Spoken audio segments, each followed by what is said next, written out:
Hi everyone, welcome back to Coffee Books and Rain. I'm Rachel with a new mug that I did get from the Georgia Renaissance Festival over the weekend, and I will try to put a picture maybe over here real quick of what I kind of looked like. I may have to do a picture of like my outfit and then a picture of my makeup.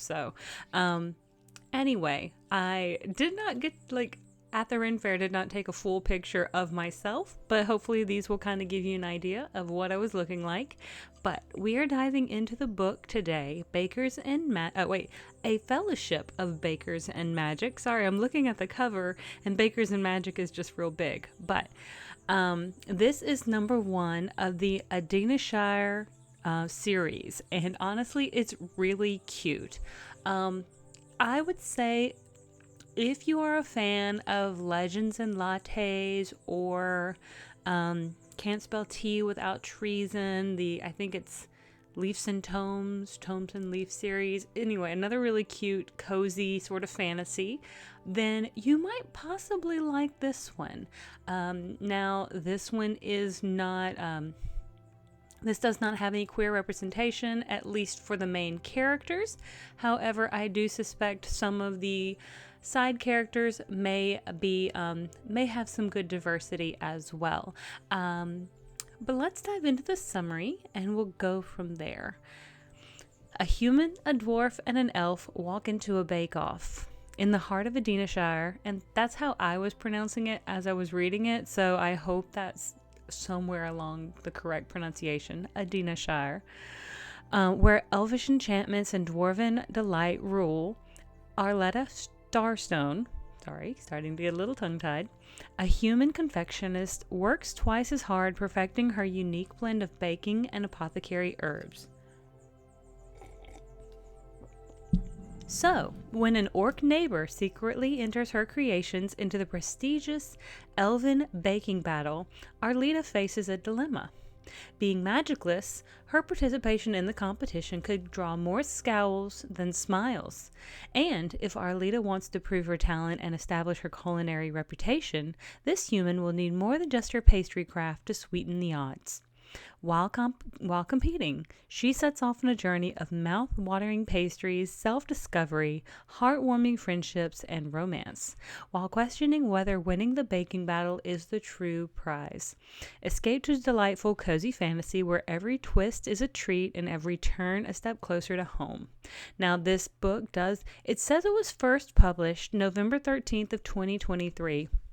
However, I actually also received a note in my Gmail regarding, it says, thanks early readers of A Fellowship of Bakers. It is on sale today. So today as the day I am going to release it, as well as today as in April 15th. So tax day if you have or have not done them. I hope that's not a panic mode situation. So maybe this means that the printed copy is available now, and maybe the original version was an ebook version. I'm not 100% certain, but I thought it was incredibly cute and well done. So what I think I'm going to do during this review is, because they did attach a cute little picture, I am probably going to put the picture here that is going to be here. Usually I just put a picture of the cover, but because the publisher sent me this picture, I think I will utilize it as my, visual aid, so to speak. But let's dive into the summary a little bit. Arleta herself she's not clumsy, but I think she's overwhelmed with life in general. But she is a fantastic baker. She seems to always be running a little late. I don't know if that means she's just a little scattered or what, but we first see her trying to get to the market to sell her wares. And she is running late because there's a certain cutoff of when vendors can actually, put up shop. They have to be done by a certain time. Well, she doesn't make it in time, so of course we enter into the scene as she's having to haggle for kind of one of the stalls that's more towards the back. And not great. Hopefully she does okay though with her sales.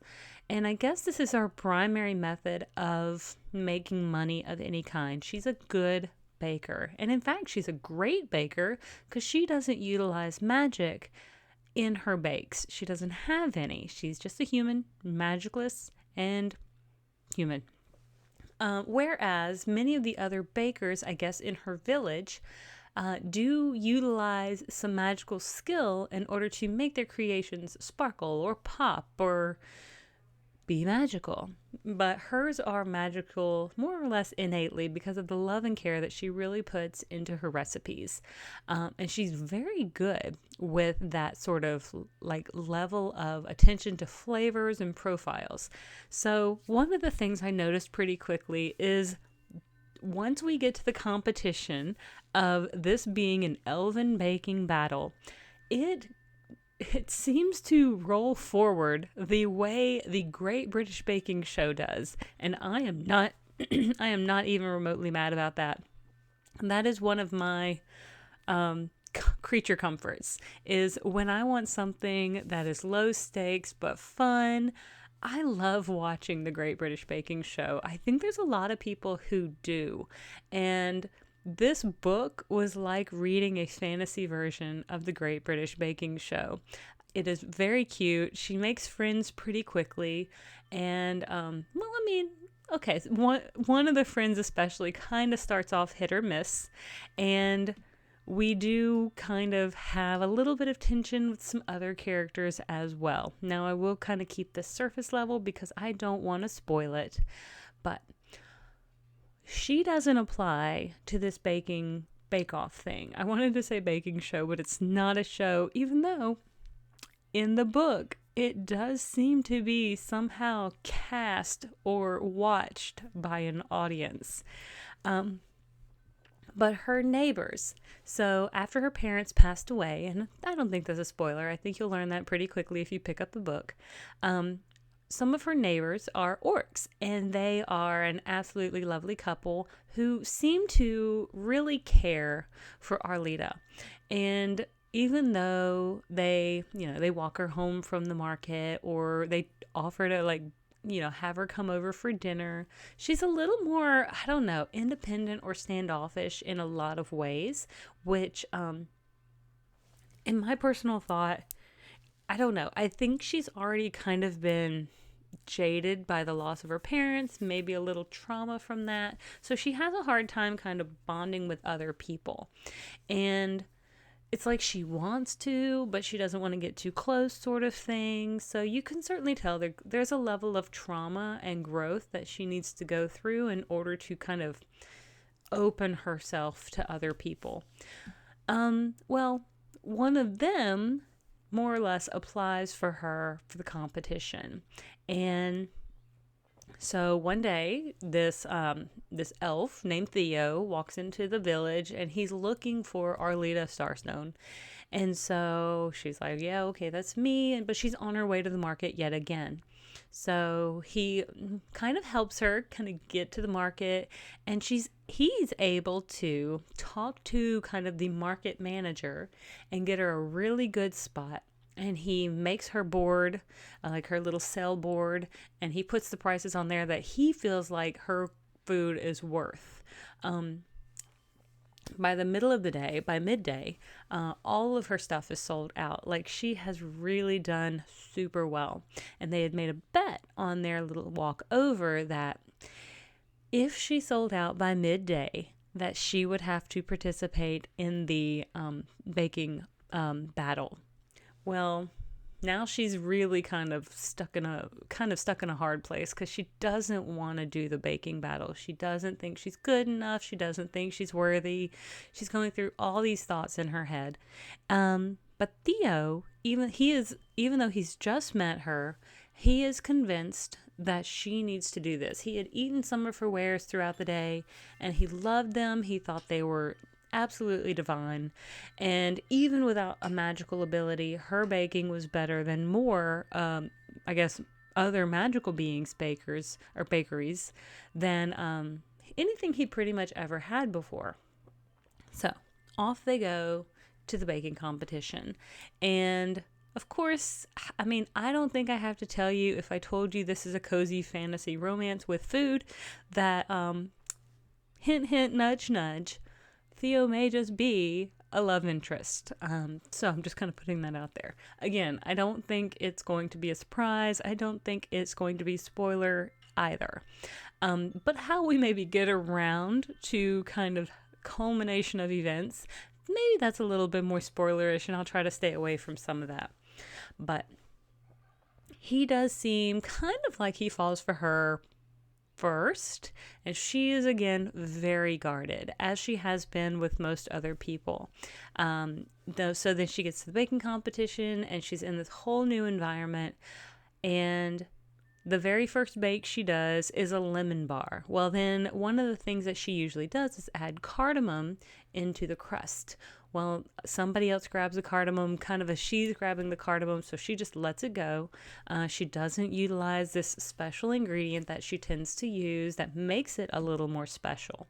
And so you can kind of tell that she is not putting her all into this baking competition. Like, she's trying, and she knows her recipes well, and she knows what works well. Again, very competent baker, but not confident in herself or asserting herself.